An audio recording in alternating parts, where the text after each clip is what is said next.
अब हम बात करते हैं इसका एनपीएस में पेंशन सिस्टम क्या है, जो हमारे को सबके लिए जानना बहुत जरूरी है, क्योंकि इससे इसकी सबको जरूरत पड़ेगी कि इसमें पेंशन कैसे मिलती है, पेंशन सिस्टम क्या है।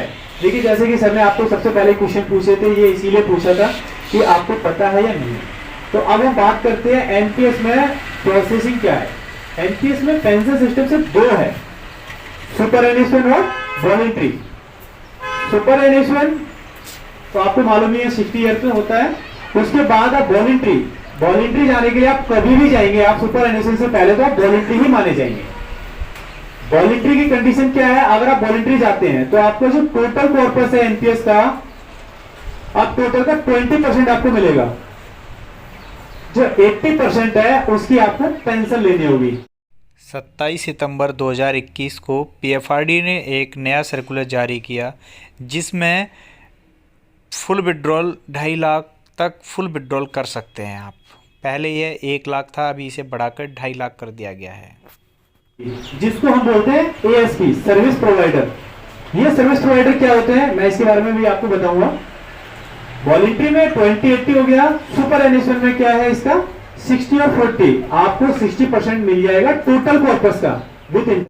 सुपर एनुएशन में भी अगर 5 लाख तक है तो यह पूरा विड्रॉल मिल जाएगा। 5 लाख से ऊपर होने पर आपको 60-40 के रेशियो में यह मिलेगा। यह पहले 2.5 लाख था, अभी इसे 5 लाख कर दिया गया है इंटरेस्ट के।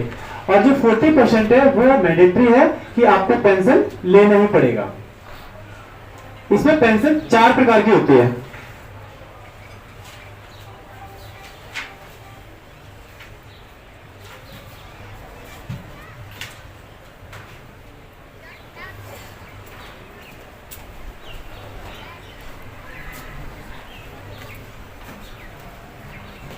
देखिए, अभी चाहे वो सुपर एनुएशन है या वॉलंटरी है, पेंशन की कंडीशन सेम ही रहेगी। और पेंशन इसमें 2 प्रकार से होती है। इसमें पेंशन का 2 प्रकार है, एक होता है आरओपी और एक होता है विदाउट आरओपी।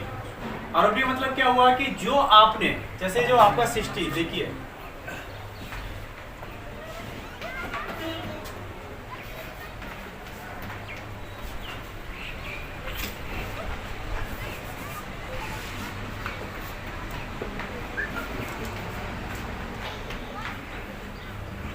अब देखिए आपका जो ये जो पोर्शन है 40% वाला और 80% वाला, ये आपका क्या हो गया, एक तरह से एन्युटी है।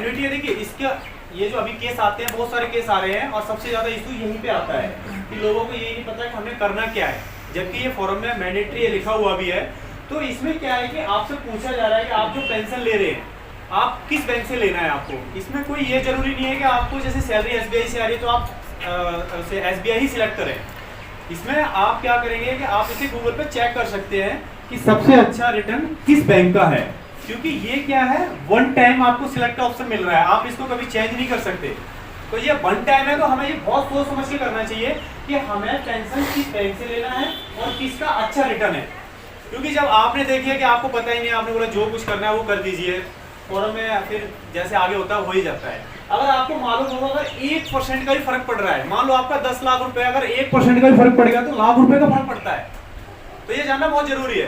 तो हमारे क्या है, सर्विस प्रोवाइडर होते हैं 8 सर्विस प्रोवाइडर। क्या हुए, जो हमें पेंशन प्रोवाइड कराते हैं, जो गवर्नमेंट ने इनको ऑथराइज किया हुआ है।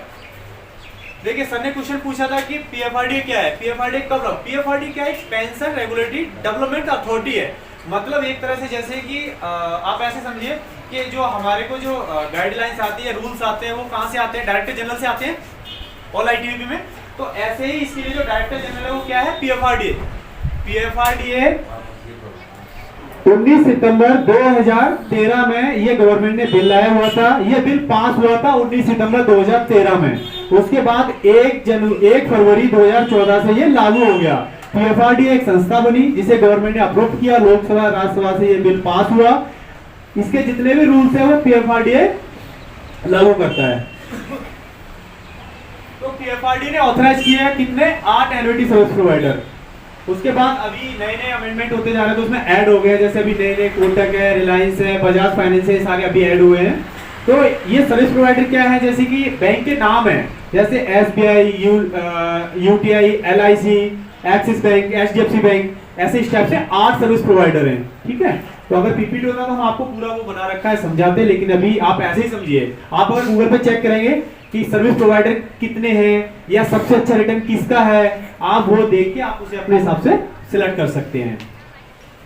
तो यहाँ पे अगर सुपर एनएसओ जाते हैं तब 40% का आपको एन्युटी लेना है, और अगर वॉलंटरी जाते हैं तो 80%। और हमारे 90% जो अभी केस आ रहे हैं वो कौन से 90 का 99% यही आ रहे हैं, क्योंकि सुपर एनएसओ तो अभी कोई गया ही नहीं है। गए हैं लेकिन कौन, जो आर्मी से आए हुए थे। सुपर एनएसओ भी गए हैं एनपीएस में बहुत सारे, लेकिन वो कौन थे, जो आर्मी से आए हुए हैं यहाँ पे। ये क्लियर हुआ। अब हम बात करते हैं पेंशन का सिस्टम क्या है। पेंशन आरओपी और विदाउट आरओपी, मतलब कि इसमें एक पेंशन का सिस्टम है एन्युटी फॉर लाइफ। नाम से क्लियर हो रहा है। एन्युटी फॉर लाइफ का मतलब क्या हुआ कि जो एन्युटी मतलब जो पेंशन, एन्युटी बोल लीजिए आप, पेंशन बोल लीजिए, कि जो एन्युटी है वो आपको पूरी लाइफ दी जाएगी। एन्युटी फॉर लाइफ, इसका सिस्टम क्या है, जो एन्युटी फॉर लाइफ है वो लाइफ टाइम आप सब्सक्राइबर को पेंशन दी जाती है।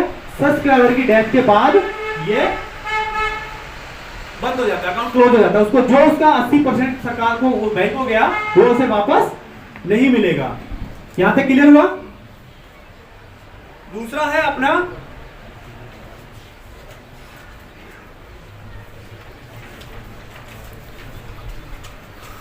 Annuity for life with return price. जो आपने एन्युटी परचेज की है, जो आपने एन्युटी परचेज की है, मतलब जो आपने, जैसे मान लो आपने यहाँ पे लगाए थे 2 लाख रुपए, ठीक है, तो सब्सक्राइबर को लाइफ टाइम पेंशन दी जाएगी। सेकंड में annuity for life with return of purchase price. जो उसने परचेज किया है वो 80% सब्सक्राइबर को लाइफ टाइम पेंशन मिली, और सब्सक्राइबर की डेथ के बाद ये 80% जो अमाउंट है वो उसकी नॉमिनी को दे दिया जाएगा। ये हुआ सेकंड टाइप की पेंशन। इस पेंशन 4 प्रकार की होती है, तो हमें ये पता होना बहुत जरूरी है, क्योंकि ये हमको वन टाइम के लिए सिलेक्ट का ऑप्शन मिल रहा है। अगर हमसे जैसे भी, अगर हमें नॉलेज नहीं होगी तो हम कुछ भी सिलेक्ट कर देंगे, उसके बाद फिर बाद में जब पता चलेगा तो आपको बहुत दुख होगा कि यार हमने ये नहीं कर पाए, क्योंकि आप इसमें अमेंडमेंट नहीं कर सकते। तीसरा क्या है, annuity payable for life with 100% annuity payable to spouse और डेथ ऑफ सब्सक्राइबर। इसमें क्या होता है कि सब्सक्राइबर को लाइफ टाइम पेंशन दी जाती है, उसके बाद सब्सक्राइबर की डेथ हो जाती है तो सब्सक्राइबर की नॉमिनी को पेंशन दी जाती है। जब सब्सक्राइबर की नॉमिनी की भी डेथ हो जाती है तो ये मैटर क्लोज हो जाता है, वो पैसा नहीं मिलता है। तीन नंबर की समझ में आ गई। अब चौथी है इसमें annuity payable for life with 100% annuity payable to spouse on death of subscriber with return of purchase price. इसमें क्या होगा कि जो अमाउंट है रिमेनिंग वाला, ये सब्सक्राइबर को दिया जाएगी पेंशन। सब्सक्राइबर की डेथ के बाद उसकी नॉमिनी को भी दी जाएगी, और नॉमिनी की डेथ के बाद जो उसका उत्तराधिकारी होगा उसको वो पूरा पैसा रिटर्न कर दिया जाएगा। अब देखिए, अब आपको लग रहा होगा कि चौथी अच्छी है। देखिए, जैसे जैसे आपका सिलेक्ट नीचे आता जाएगा वैसे वैसे पेंशन कम होती जाएगी। एन्युटी फॉर लाइफ का मतलब क्या हुआ, वो गवर्नमेंट को या बैंक को मालूम है कि हमें पैसा ये रिटर्न नहीं करना है, तो आपको पेंशन ज्यादा देंगे, और उन्हें पता है हमें ये पैसा, इन्होंने ऑप्शन ये सिलेक्ट किया है, हमें ये पैसा बाद में देना भी है, तो आपकी पेंशन में 500 के आसपास, 500 के आसपास डिफरेंस रहेगा। तो जैसी जैसी जाती जाएगी 500 के आसपास सब में डिफरेंस आता जाएगा। यहाँ पे क्लियर हो गया। सुपर एनएसओ की कंडीशन भी यही है और वॉलंटरी की भी यही है। ये हो गया पेंशन सिस्टम। अब हम बात